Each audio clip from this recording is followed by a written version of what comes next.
बारे में BLO BLA एवं काउंसिलर के साथ मीटिंग कर रहे हैं। देखिए, पहली बात तो ये है कि जब से एसआईआर शुरू हुआ है बंगाल में, तब से इसको साबोटेज करने का काम अगर सबसे ज्यादा कोई किया है तो वो ममता बनर्जी किया है। एक तरफ अपनी ही जो राज्य सरकार की जो वर्कर है, जो कर्मचारी है, उनको भड़काने का कोशिश किया। दूसरी तरफ जो एक विशेष समुदाय को बार बार भड़काने का कोशिश किया, उन लोगों को कि एसआईआर होने से उनका सबसे जो है ज्यादा नाम उन्हीं का नाम बाहर जाएगा। और उसके साथ साथ हम लोगों ने देखा कि काफी जगह में तृणमूल कांग्रेस का जो लीडर है वो बीडीओ ऑफिस में घुसकर, एसडीओ ऑफिस में घुसकर तोड़फोड़ किया, आगजनी किया, पथराव किया। ये सब देखने के बाद ये प्रमाणित होता है कि जब ममता बनर्जी का ये जो घोस्ट वोटर है जब विलुप्त हो रहा है, तो धीरे धीरे ममता दीदी को भी दुश्चिंता जता रहा है। इसलिए इतना मीटिंग, इसलिए बीएलओ के साथ मीटिंग, इसलिए तृणमूल काउंसिलर के साथ मीटिंग, ये सब इसी कारण से ही हो रहा है। दीदी का दिल्ली में जाने का बाद भी हो रहा है, चीफ इलेक्शन कमिश्नर के साथ मीटिंग का बात हो रहा है, कैसे देख रहे इस चीज को?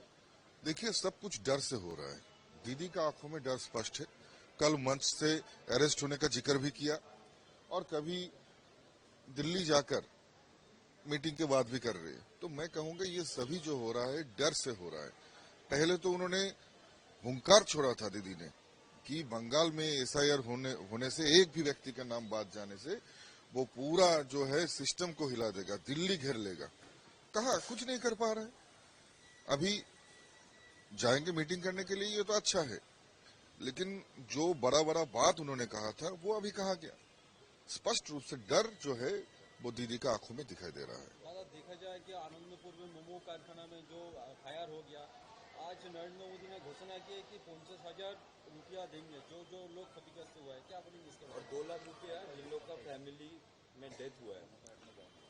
देखिए, पहली बात तो यह है कि हम लोगों ने देखा कि जब बंगाल में ईडी का छापामारी होता है या फिर सीबीआई का जो है निरपेक्ष तदंत होता है, तो इमीडिएट ममता दीदी वहां पर पहुंच जाते हैं और उस कार्य को साबोटेज करने के प्रयास करते हैं। लेकिन आनंदपुर में जब लोग मर रहे हैं, घर जल रहे हैं, लोगों की छात उजड़ रही है, तब ममता दीदी कहाँ है? सबसे बड़ा प्रश्न ये है।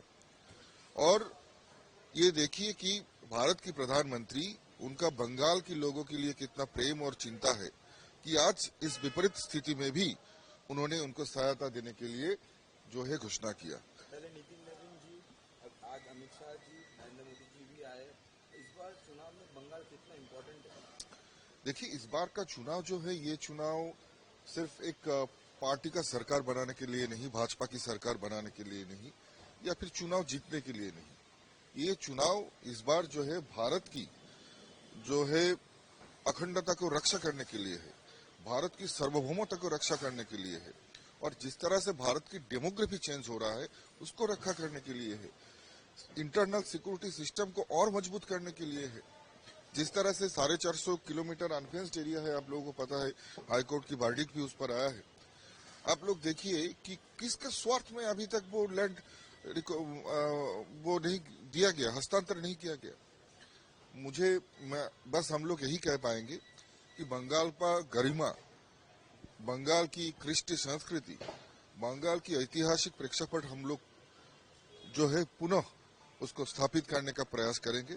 और उसके साथ साथ देश को जो है, जैसे पहले हम लोग कहते थे कि बंगाल से ही जो है भारत की प्रगति का पथ प्रशस्त होता है, वही चीज फिर से हम लोग करेंगे।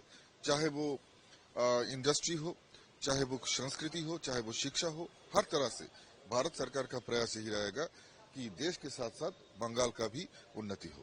दादा, आज अमित जी आ रहे हैं बंगाल में, तो टीएमसी कांग्रेस की तरफ से बोला गया वो पोरियाई लीडर है, बीजेपी का पोरियाई लीडर है, इलेक्शन आने पर बार बार आता है बंगाल। देखिए, टीएमसी क्या बोलते हैं, इनका जो शब्द का चयन है, पहले ही कहूंगा उससे ज्यादा घिनौना कुछ हो ही नहीं सकता है। बंगाल में भारत की बाहर नहीं है, बंगाल एक देश की एक प्रदेश है, और देश की गृहमंत्री इस प्रदेश में आएंगे, उसको परियायी कहने का अधिकार किसका है? क्या क्या बंगाल क्या भारत की एक राज्य नहीं है? बंगाल क्या भारत के बाहर है? बंगाल में गृहमंत्री आएंगे, भारत के गृहमंत्री आएंगे, ये तो खुशी का खबर हो सकता है, ये तो खुशी मनाना चाहिए। और हम लोगों ने देखा कि गृहमंत्री जी का बंगाल के प्रति कितना सद्भावना और प्रेम है, बंगाल की जनता के प्रति कितना सद्भावना और प्रेम है। जब जब बंगाल की धरती में गृहमंत्री अमित शाह जी का पदार्पण हुआ है, तब तब बंगाल की लोगों की, बंगाल की युवाओं की जो है शक्ति और वृद्धि हुआ है, और जो है मानसिकता और ज्यादा मजबूत हुआ है, कॉन्फिडेंस लेवल और बढ़ा है। और बंगाल की लोग चाहते हैं कि अमित शाह बार बार बंगाल में आए और बंगाल को शक्तिशाली करे।